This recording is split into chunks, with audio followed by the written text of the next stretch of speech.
Rustin is our final poet of this set, and there will be another set, as they mentioned.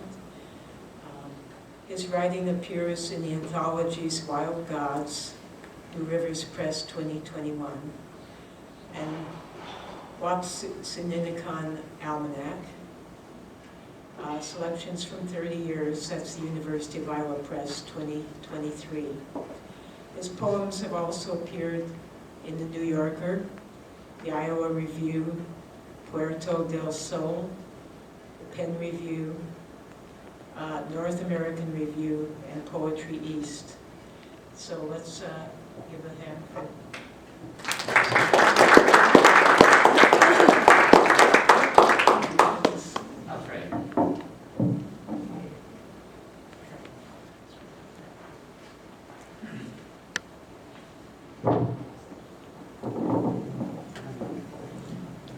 Glenn and Bill and I have been reading together for how long? Years and years. We would read at the MIU library. We'd get in, well, Glenn and I would travel together in my van to Des Moines, and then Bill would follow us in his car to Des Moines, and then we'd read at Zanzibar's coffee adventure on Ingersoll. And I don't know how many times we did that. It seems like we've done it 3 times, maybe at least 2. It multiplies in my mind, I guess. But that was a fun trip, and I enjoyed it very much.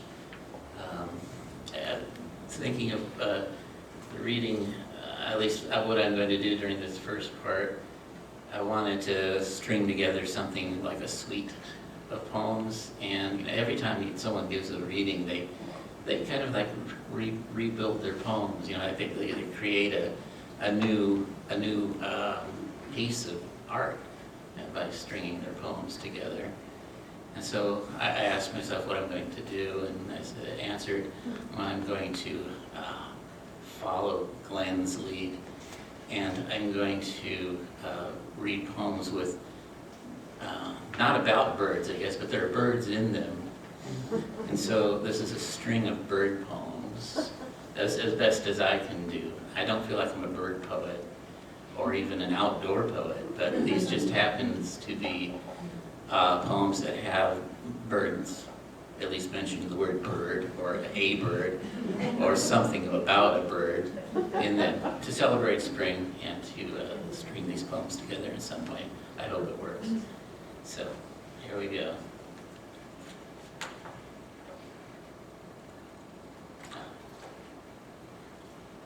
And I wore these glasses to aid me to read. Let's see if this works. This is called Notebook. The thin blue lines upon which the words perch, each letter a bird on a power line. Feed them, spread the sunflower and cracked corn and millet upon the ground. Watch each letter be called to you by hunger.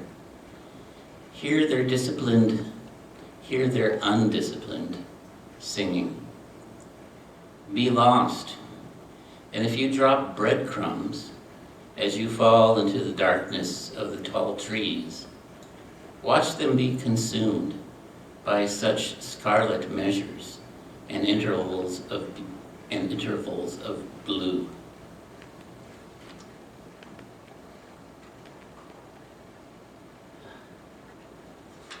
Okay. Following the bird, I sometimes just chose to read a section of a poem instead of the whole poem. So this is part 3 of the nighthawk. So the nighthawk's a real bird, I do believe.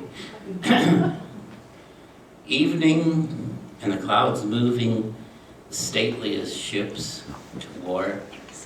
The sun's benediction. This cause is just or unjust. And others thin wisps of vapor so high they can never be history or any dreadful lesson. The song to battle will have to be silence, and the fields whisper for the waters, a plummeting and continuous prayer.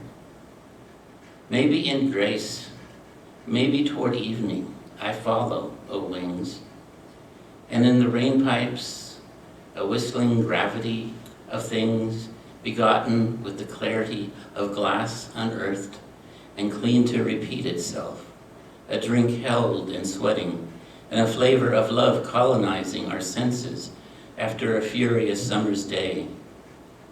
O transcendence, where are you? Are you the prayer I hear just awakening in the nighthawk?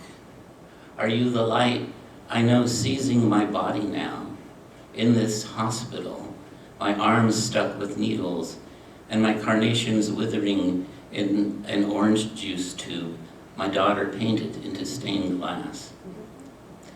It is difficult for a man to live in both worlds, though I know the lovely dead have heard me, and in their brightness have lifted me up like a pebble, and turned me in their refining wings, and said, little thing, oh little, little one.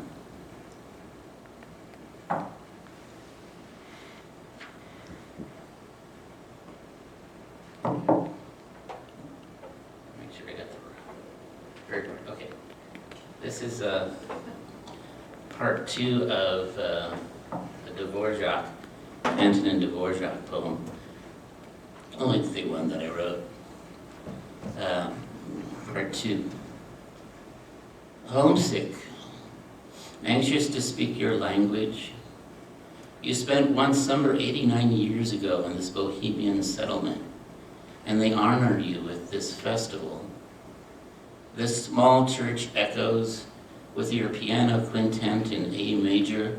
The black gold trilling of a meadowlark faintly rises through a sanctuary window and mixes with violin and piano. The world is green now and sun-fed. Music aches and wanders the dense foliage of Turkey River Valley where you wandered, where gray birds sprinkle through the half-light of oak leaves.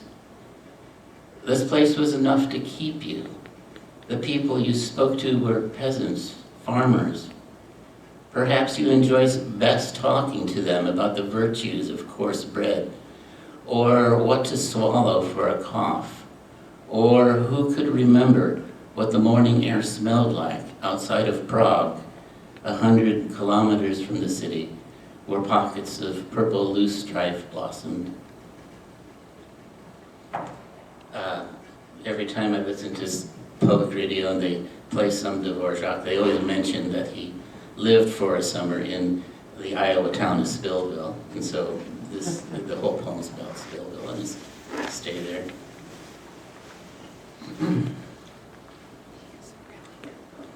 Another fragment. This one's called Swallows, Part 1. Spring, from our picture window, we watched them build the nest. The parents, dark blue, pinching puddle mud and grass. When the nest became dry, the mother became a small head in a turret. November, the first black ice took over wheel ruts. Pickup trucks swooped down the gravel road, loose strands of hay rattling the dry beds. I recalled how swallows fluttered under the overhang until the young could fly. Then father knocked down the nest with a shovel. Oh, thank you. Wasn't intended to be funny, but you know. I'll take it.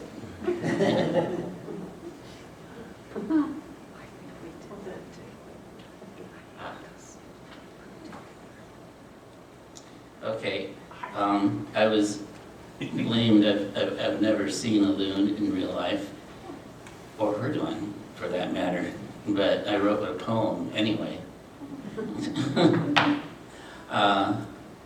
And the person that I was talking to, do you know how exactly big a loon is? And I had them, I thought like a duck size or something. Loons are huge. Well, that's what they said. But anyway, let's see how huge I get here with this loon poem. Lakeside improvisation on saxophone.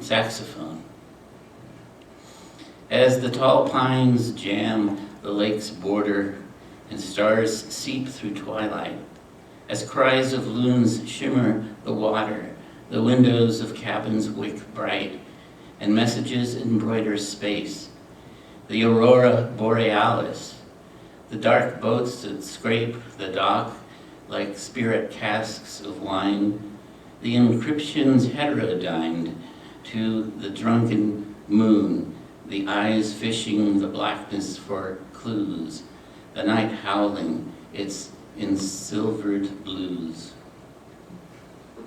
Now, I might even have to go out and look up the word heterodyne again, but I know it came from my father, who was a television technician, and it has something to do with the broadcasting of radio signals.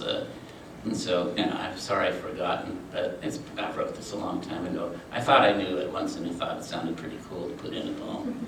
But maybe I have to go back and make sure what I'm talking about.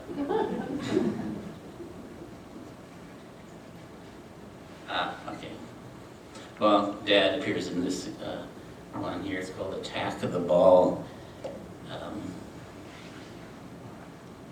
And also, okay, sparrows appear a lot, wrens appear a lot. If I'm going to grab a bird and write about it and talk about it, sparrows and wrens, they're humble.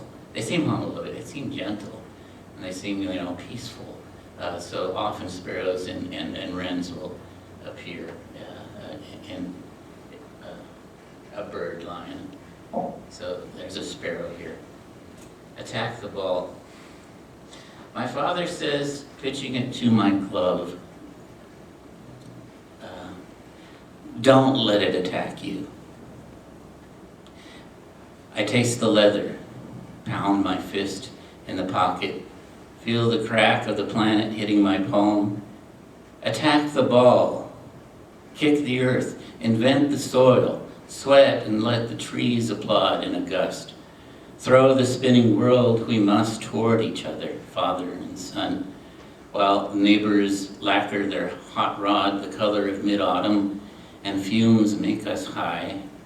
Attack the ball, catch a bomb, launch a missile, throw for home with the eyes of raccoons in the burdock, the eyes of sparrows in the elms, branches rotting and falling, twigs we call first, second, and third, utility pole we call foul, gopher dust, and the smoky breeze with October flaming in the trees.